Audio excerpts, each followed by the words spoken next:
Hello दोस्तों, स्वागत है पॉलिटेक्निक स्टडीज पे। मैं हूँ आर.के. सिंह एंड आज से हम लोग स्टार्ट करने वाले हैं अप्लाइड केमिस्ट्री का थर्ड यूनिट इंजीनियरिंग मटेरियल्स। सो दोस्तों लेट्स बिगिन द क्लास। सो दोस्तों इस पूरे यूनिट पे हम लोग कुछ मटेरियल्स के बारे में डिस्कस करने वाले हैं जो कि हम लोग हमारे इंजीनियरिंग फील्ड में काफ़ी ज़्यादा यूज़ करते हैं। अगर बात करें सबसे ज़्यादा यूज होने वाला मटेरियल तो इस लिस्ट में सबसे पहले नाम आता है मेटल्स का। ठीक है, मेटल्स बोले तो धातु, जैसे कि iron, aluminium, copper, zinc, cobalt, nickel, ये सभी क्या है दोस्तों, एक एक धातु है। ठीक है, this are the example of metals. And दोस्तों हमारे अर्थ में और भी कई तरह के धातु अवेलेबल होता है जिसको हम लोग अलग अलग पर्पस के लिए यूज़ करते हैं। ठीक है, अलग अलग धातुओं को हम लोग अलग अलग काम के लिए यूज़ करते हैं। अगर बात करें सबसे ज़्यादा यूज होने वाला मेटल्स कौन सा है, ठीक है, तो इस लिस्ट में सबसे आगे रहेगा आयरन, एल्युमिनियम, कॉपर। ठीक है, ये तीनों धातु को हम लोग सबसे ज़्यादा यूज़ करते हैं। अगर आप अपने चारों ओर देखेंगे तो आपको लोहे का यूज़ हर एक जगह पे देखने को मिल जाएगा। एंड वैसे ही एल्युमिनियम का भी यूज़ हर एक जगह पे देखने को मिल जाएगा। कॉपर का भी आपको यूज़ ज़्यादातर जगह पे देखने को मिल जाएगा। फॉर एग्ज़ाम्पल जैसे एरोप्लेन का जो स्ट्रक्चर होता है, एरोप्लेन का जो ढांचा होता है, वो हम लोग कौन से मेटल से बनाते हैं दोस्तों, एल्युमिनियम का बनाते हैं। ठीक है, एंड इलेक्ट्रिकल फील्ड में कॉपर का ज़्यादातर यूज़ किया जाता है। कोई भी मोटर का आप वाइंडिंग देख लीजिए मोटर को, ठीक है, इलेक्ट्रिकल मोटर जितने भी होते हैं, fan, table fan, ceiling fan जो भी होते हैं, उसमें जो वाइंडिंग होता है दोस्तों वो किस मेटल का होता है, वो जो तार होता है वो कॉपर का होता है। ठीक है, क्योंकि कॉपर के थ्रू अगर इलेक्ट्रिक एनर्जी पास होगा तो इलेक्ट्रिकल एनर्जी लॉस बहुत कम होता है। ठीक है, तो आयरन, एल्युमिनियम एंड कॉपर, ये तीनों के बारे में हम लोग पढ़ने वाले हैं इस पूरे चैप्टर में। मतलब मेटलर्जी में हम लोग ये तीनों मेटल्स के बारे में पढ़ेंगे, कैसे इसको हम लोग एक्सट्रैक्शन करते हैं, मतलब निष्कासन करते हैं इसके मिनरल से।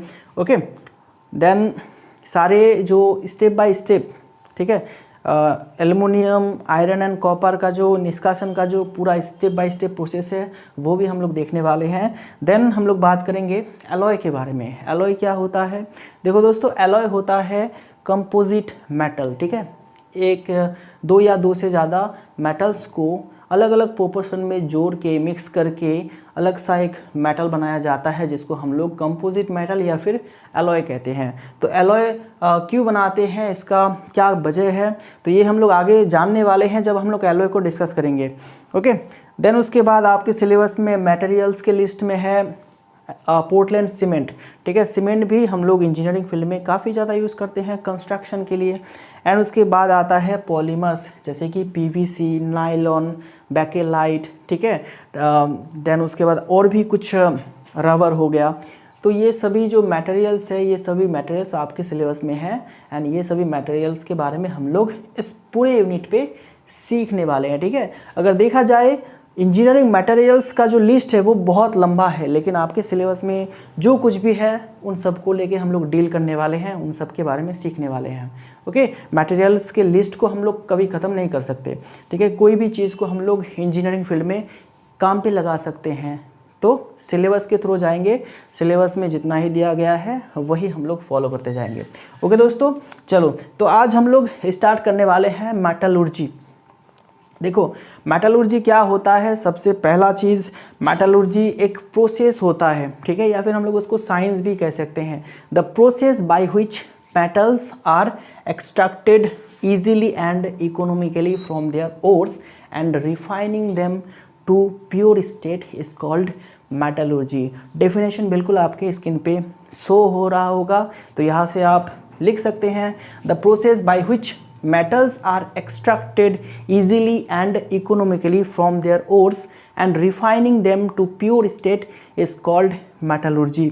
तो मेटलर्जी का अर्थ क्या हो गया दोस्तों, देखो मेटलर्जी एक्चुअली एक प्रोसेस है या फिर एक साइंस है, जिस साइंस के थ्रू या फिर जिस प्रोसेस के थ्रू हम लोग क्या करते हैं, हम लोग मेटल्स को उसके ओर से, ठीक है, मेटल्स को, धातु को उसके ओर से हम लोग निष्कासित करते हैं। ठीक है, उसको निकालते हैं।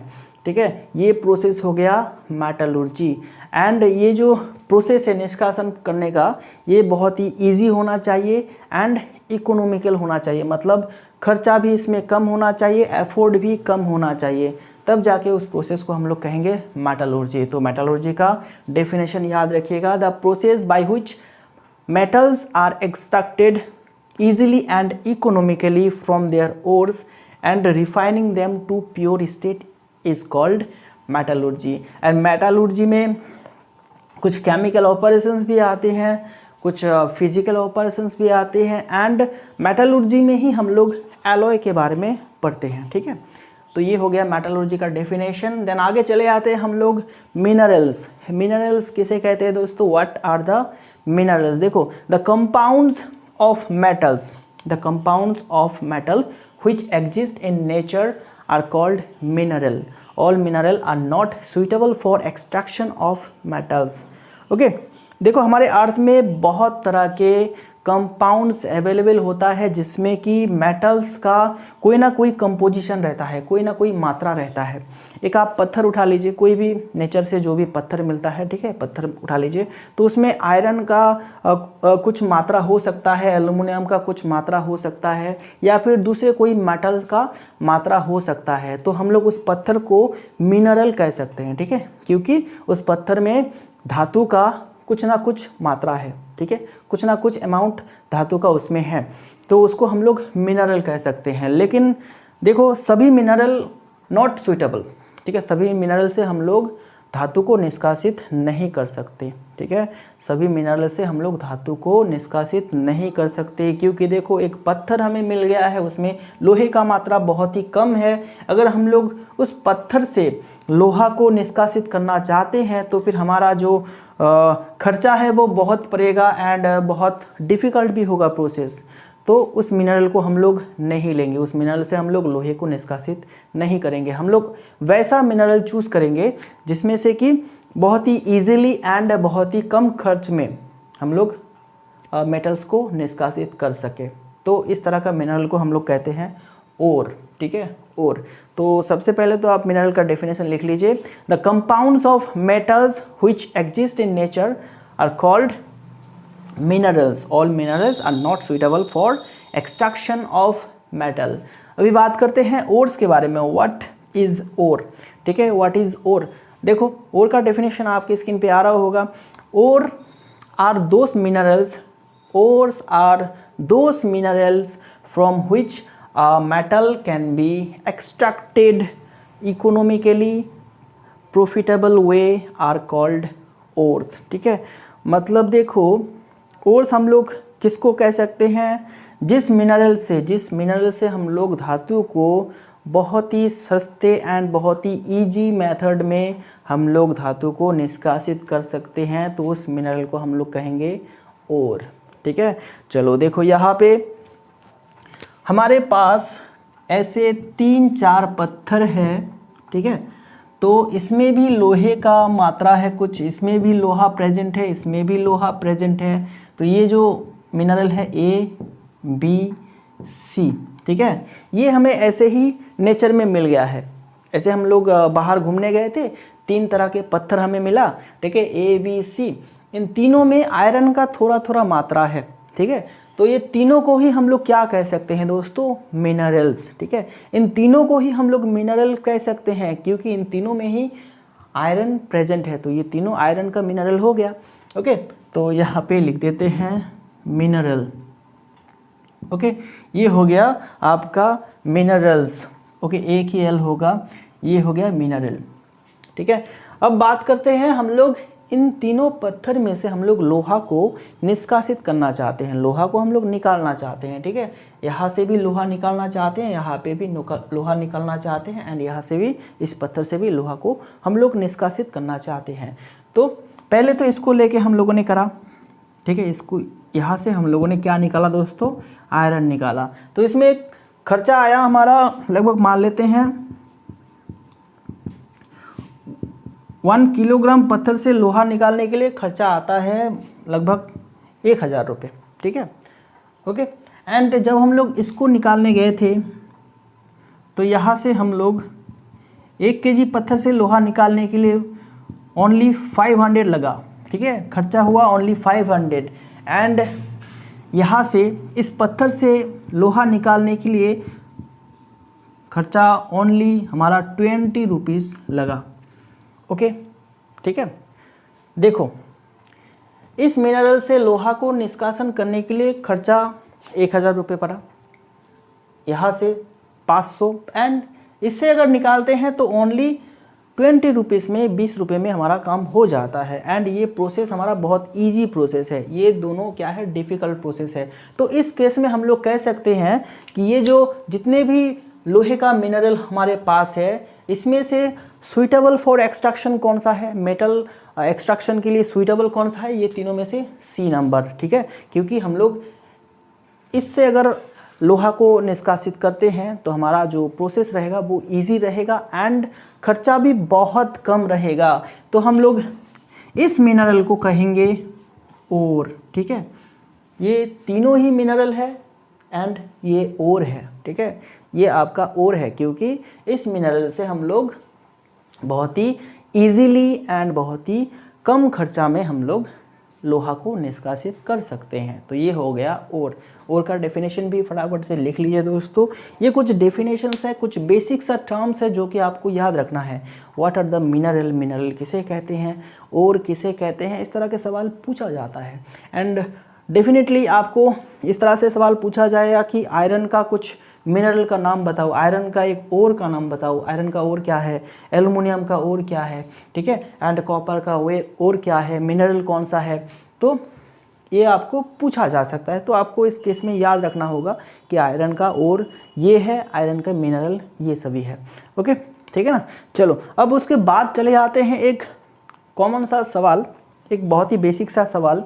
कहा गया है all ores are mineral, all ores are mineral but all mineral are not ores, justify the statement, ठीक है।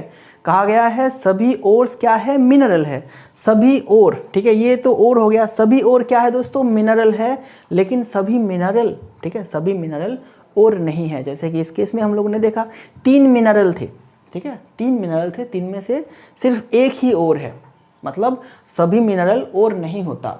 लेकिन ये जो ओर हुआ है, ठीक है, ये क्या है, ये तो मिनरल है, डेफिनेटली ये मिनरल ही होगा। तो इसको जस्टिफाई करना है तो कैसे करेंगे। तो बिल्कुल बहुत ही सिंपल सा सवाल है दोस्तों, पूछा जाता है काफ़ी बार कि सभी और मिनरल है लेकिन सभी मिनरल और नहीं होता, जस्टिफाई कीजिए। तो इसके लिए देखो आपके स्क्रीन पे आ रहा होगा बिल्कुल इसका सवाल। Aluminium has a number of minerals, aluminium has a number of minerals, मतलब एल्युमिनियम का बहुत सारा मिनरल है, जैसे कि बॉक्साइट हो गया, क्रायोलाइट, देन कायोलिन।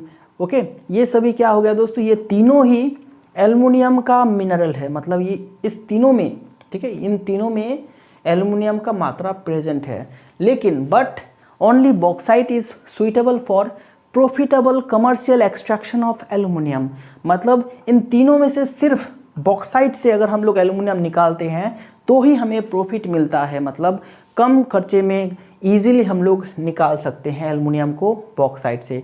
बाकी अगर हम लोग क्रायोलाइट से या फिर कायोलिन से निकालने जाते हैं तो फिर खर्चा बहुत होगा एंड प्रोसेस भी काफ़ी डिफ़िकल्ट होगा। लेकिन अगर हम लोग प्रॉफिट निकालना चाहते हैं तो सिर्फ हमें बॉक्साइट से ही एल्युमिनियम निकालना होगा, तभी जाके हमारा प्रॉफिट होगा।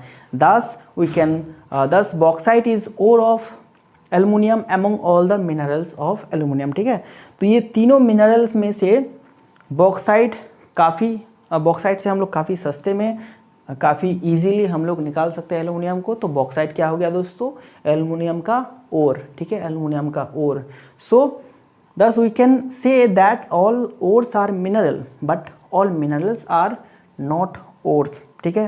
ये लोहे का केस देख लो, लोहे का केस में क्या है, हम लोगों ने 3 मिनरल से एक ही ओर को निकाले हैं, ठीक है, मतलब एक ही ओर है। एंड बॉक्साइट के केस में आप देख सकते हैं 3 मिनरल है लेकिन ओर क्या है, ओनली 1 है। तो सभी ओर क्या हो सकता है, मिनरल है, लेकिन सभी मिनरल ओर नहीं हो सकता। तो ये हो गया इसका स्टेटमेंट। अभी चले आते हैं आगे हम लोग बात करेंगे गैंग्स और मैट्रिक, ठीक है, गैंग और मैट्रिक्स। तो ये क्या है दोस्तों, गैंग और मैट्रिक्स। ओके, जो नेचर में हमें जो मिनरल मिलता है, नेचर से जो हमें मिनरल मिलता है, ये 3 पत्थर हम लोगों ने लिए हैं, आयरन के मिनरल है तीनों, ठीक है। तीनों में आयरन का कुछ ना कुछ मात्रा प्रेजेंट है। तो देखो इसमें अगर बात करें, कोई एक में बात करते हैं, ठीक है, ए नंबर मिनरल, तो इसमें आयरन का मात्रा है एंड इसके साथ और भी कई तरह के इम्प्यूरिटीज़ है, और भी कई तरह के यहाँ पे चीज़ें प्रेजेंट है, ठीक है, और भी कई तरह के एलिमेंट कहिए या फिर कंपाउंड कहिए इसमें प्रेजेंट है एज इम्प्यूरिटीज़। मतलब ये प्योर आयरन तो नहीं है ना इसमें, ठीक है, आयरन थोड़ा सा है, बाकी और कुछ से मतलब फालतू चीज़ों से यहाँ ये भरा हुआ है। ओके, तो देखो, तो एक ओर पे या फिर एक मिनरल पे इस मेटल को छोड़ के बाकी जो इम्प्यूरिटीज़ होते हैं, बाकी जो ऐसे ही फालतू के चीज़ें होते हैं, जिसको हम लोग क्या कहेंगे, मैट्रिक्स कहेंगे, ठीक है, जिसको हम लोग कहेंगे गैंग या फिर मैट्रिक्स। कोई भी ओर में या फिर कोई भी मिनरल में धातु को छोड़ के जो बाकी सब चीज़ें होते हैं, बाकी सब इम्प्यूरिटीज़ या फिर बाकी सब फालतू चीज़ें होते हैं जिसका हमें कोई ज़रूरत नहीं, उसको हम लोग कहते हैं मैट्रिक्स या फिर गैंग, ठीक है। ओके, तो डेफिनेशन लिखिए फटाफट से, आपके स्क्रीन पे आ रहा होगा। The ores of metals are invariably associated with earthy और rocky materials as impurities called gang और matrix, ठीक है। मतलब किसी भी ओर में, किसी भी मेटल का जो ओर होता है उसमें बहुत सारे इम्प्यूरिटीज़ होते हैं, ठीक है, बहुत सारे इम्प्यूरिटीज़ होते हैं, जैसे कि आपका अर्थी मटेरियल्स या फिर रॉकी मटेरियल्स, पत्थर जैसा कोई चीज़ या फिर मिट्टी जैसा कोई चीज़ जो प्रेजेंट होता है इसमें, उसी को हम लोग कहते हैं गैंग और मैट्रिक्स, ठीक है। चलो ये बात करते हैं फ्लक्स पे, चले आते हैं। Flux, what is flux? Flux का डेफिनेशन सबसे पहले देख लीजिए, फिर उसके बाद मैं समझा देता हूँ व्हाट इज़ फ्लक्स। देखो दोस्तों, ये सभी बेसिक टर्म्स है, इसलिए आज मैं सिर्फ ओवरव्यू दे रहा हूँ सभी का। ओके, तो देखो फ्लक्स का डेफिनेशन क्या कह रहा है। A flux is a substance that is added to charge the furnace during smelting operation to remove gangue forming a fusible body called slag. Okay, तो देखो अब एक ओर में प्रेजेंट होता है मैट्रिक्स या फिर गैंग, जिसको हम लोग अभी अभी सीखा। गैंग क्या होता है? इम्प्यूरिटीज़। ओके, तो इस ओर में मेटल के साथ और भी कुछ इम्प्यूरिटीज़ प्रेजेंट है, तो इसको दूर करने के लिए, ठीक है, इसको दूर करने के लिए हम लोग जो अलग से जो सब्सटेंस ऐड करते हैं, ठीक है, जब हम लोग, ठीक है, देखो अब हम लोगों ने एक ओर ले लिया, ये क्या हो गया दोस्तों? ओर, ठीक है। इस ओर से हम लोग निकालेंगे मेटल, तो इस ओर का एक प्रोसेस होता है, ठीक है, मेटल एक्सट्रैक्शन का एक प्रोसेस होता है जो कि हम लोग नेक्स्ट क्लास में सीखने वाले हैं। तो इसमें से एक प्रोसेस आता है स्मेल्टिंग, मतलब इसको पूरा पिघला देना, ठीक है, पूरा पिघला देना, इसको हीट करके पूरा पिघला देना इसमें, ठीक है। इसको हम लोग पहले तो इसको क्लीन करेंगे, क्रैश करेंगे, ग्राइंडिंग करेंगे, देन उसके बाद हम लोग इसको स्मेल्टिंग करेंगे। ये हो गया स्मेल्टिंग, ठीक है। यहाँ पे हम लोग हीट देके इसको पूरा पिघला देते हैं। तो यहाँ पे हम लोग ऐड करते हैं कुछ सब्सटेंस, ठीक है, कुछ सब्सटेंस, ताकि ये जो सब्सटेंस हम लोग ऐड करेंगे यहाँ पे सब्सटेंस, ये सब्सटेंस क्या करेगा दोस्तों? इस ओर में जो मैट्रिक्स प्रेजेंट है, ठीक है, मैट्रिक्स प्रेजेंट है, इसके साथ ये जुड़ जाएगा, ठीक है, ये सब्सटेंस मैट्रिक्स के साथ जुड़ जाएगा एंड एक नया फ्यूजेबल क्या बनाएगा दोस्तों? फ्यूजेबल कोई एक बॉडी बनाएगा, ठीक है, फ्यूजेबल एक कंपाउंड बनाएगा जिसको हम लोग कहते हैं स्लैग, अलग से उसको हम लोग स्लैग कहते हैं। तो ये दोनों मिलके, ठीक है, ये दोनों मिलके इस पिघला हुआ जो ओर है, ठीक है, इसमें ये प्रेजेंट रहेगा, मैट्रिक्स प्लस आपका ये सब्सटेंस को हम लोग कहते हैं फ्लक्स। ये दोनों मिलके बनाएगा दोस्तों क्या? स्लैग बनाएगा, ठीक है, स्लैग। एंड इसको हम लोग यहाँ से इस स्लैग को अलग कर देते हैं एंड मेटल को अलग कर देते हैं, ठीक है। इस तरह का प्रोसेस है। प्रोसेस को हम लोग नेक्स्ट क्लास में सीखेंगे। फिलहाल आप ये जान लीजिए फ्लक्स क्या होता है। Flux during the smelting operation of ore, ठीक है, ओर का जो स्मेल्टिंग ऑपरेशन है वहाँ पे हम लोग एक सब्सटेंस ऐड करते हैं। किस लिए? ये सब्सटेंस क्या करेगा दोस्तों, मैट्रिक्स के साथ ऐड होके स्लैग बनाएगा एंड इस स्लैग को हम लोग मेटल से अलग कर सकते हैं, ठीक है। तो ये जो सब्सटेंस हम लोग स्मेल्टिंग ऑपरेशन में ऐड करते हैं इस पूरा प्रोसेस को चार्ज करने के लिए, पूरा प्रोसेस को मतलब ये पूरा प्रोसेस को कराने के लिए, तो उसी सब्सटेंस को हम लोग कहते हैं फ्लाक्स, ठीक है। तो फ्लाक्स का डेफिनेशन फटाफट से लिख लीजिए। A flux is a substance that is added to charge the furnace during smelting operation to remove gangue forming a fusible body called slag. Okay, and कब किस तरह के फ्लाक्स हम लोग चूज़ करेंगे, ठीक है, मतलब कि किस मेटल के लिए हम लोग कौन सा फ्लाक्स ऐड करेंगे, ये डिपेंड करता है कि ये जो मैट्रिक्स है मतलब गैंग है, ठीक है, जो इम्प्योरिटीज़ है ओर में, उसका नेचर क्या है, उसका नेचर एसिडिक है या फिर बेसिक है। अगर एसिडिक होता है तो हम लोग बेसिक फ्लाक्स ऐड करेंगे, ठीक है। अगर गैंग का नेचर बेसिक है तो हम लोग एसिडिक फ्लाक्स ऐड करेंगे, ठीक है। ओके, क्योंकि हम लोग जानते हैं एसिड एंड बेस मिलके न्यूट्रलाइजेशन रिएक्शन करता है, तो उसी ऑपरेशन से यहाँ पे ये घटना घटता है दोस्तों, ठीक है। तो अगर मैट्रिक्स हमारा एसिडिक नेचर का होगा तो ये जो फ्लाक्स है हम लोग ऐड करेंगे फ्लाक्स, ये आपका बेसिक नेचर का होगा। अगर ये आपका मैट्रिक्स आपका बेसिक नेचर का होगा तो इसको हमें एसिडिक लेना है, ठीक है। चलो, तो इसको हम लोग आगे देखेंगे कि हम लोग कौन सा फ्लाक्स ऐड करते हैं जब हम लोग पूरा प्रोसेस देखने वाले हैं, ठीक है। जब हम लोग आयरन का निष्कासन का प्रोसेस देखेंगे तो हम लोग कौन सा फ्लाक्स ऐड करेंगे वो हम लोग वहाँ पे देखेंगे। एल्युमिनियम के केस में एल्युमिनियम पे देखेंगे, ठीक है ना। चलो, अब बात करते हैं दोस्तों स्लैग के बारे में। What is slag? तो स्लैग के बारे में मैंने अभी भी बताया, तो इसका डेफिनेशन फटाफट से लिख लीजिए। The fusible compound formed by the union of the flux, ठीक है, the fusible compound formed by the union of the flux and the impurities specially when it is the waste product of an operation is termed as slag, ठीक है। ये हो गया slag का definition. Slag का definition क्या है? एक फ्यूजिबल कंपाउंड, फ्यूजिबल कंपाउंड बोले तो पिघला हुआ कंपाउंड, ठीक है। ये पिघला हुआ होगा, पिघला हुआ कंपाउंड जो कि फ्लक्स एंड इम्प्योरिटीज बोले तो मैट्रिक्स के यूनियन से, कम्बिनेशन से बनता है and specially it is a waste product of the operation, ठीक है। तो यहाँ से हम लोग इस स्लैग को वेस्ट मान के इसको यहाँ से हम लोग अलग कर देते हैं, ठीक है। तो ये हो गया आपका स्लैग। ओके दोस्तों, चलो, तो आज के क्लास में हम लोग इतना ही डिस्कस किए हैं। नेक्स्ट क्लास में हम लोग क्या करेंगे दोस्तों? नेक्स्ट क्लास में हम लोग जो प्रोसेस है, एक्सट्रैक्शन का प्रोसेस है, उसका ओवरव्यू देखेंगे। पूरा प्रोसेस हम लोग देखने वाले हैं। देन उसके बाद हम लोग चले जाएंगे एक एक मेटल पे।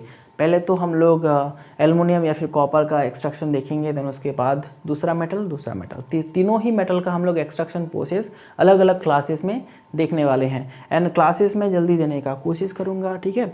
ये जो पूरा चैप्टर है 1 हफ्ते के अंदर ख़त्म करना होगा, ओके। इस मेंटालिटी के साथ मैं आगे बढ़ूँगा, ओके दोस्तों। चलो दोस्तों, अगर आपने हमारे चैनल को अभी तक सब्सक्राइब नहीं किए हैं, चैनल को ज़रूर सब्सक्राइब कर दीजिएगा एंड अपने दोस्तों में क्लासेस को ज़रूर शेयर कीजिएगा, ठीक है ना। चलो, एंड क्लासेस अच्छा लग रहा है तो क्लासेस को लाइक करना बिल्कुल मत भूलिए, ओके दोस्तों। अपना ख्याल रखना। चलो, मिलते हैं नेक्स्ट क्लास में। Thank you very much.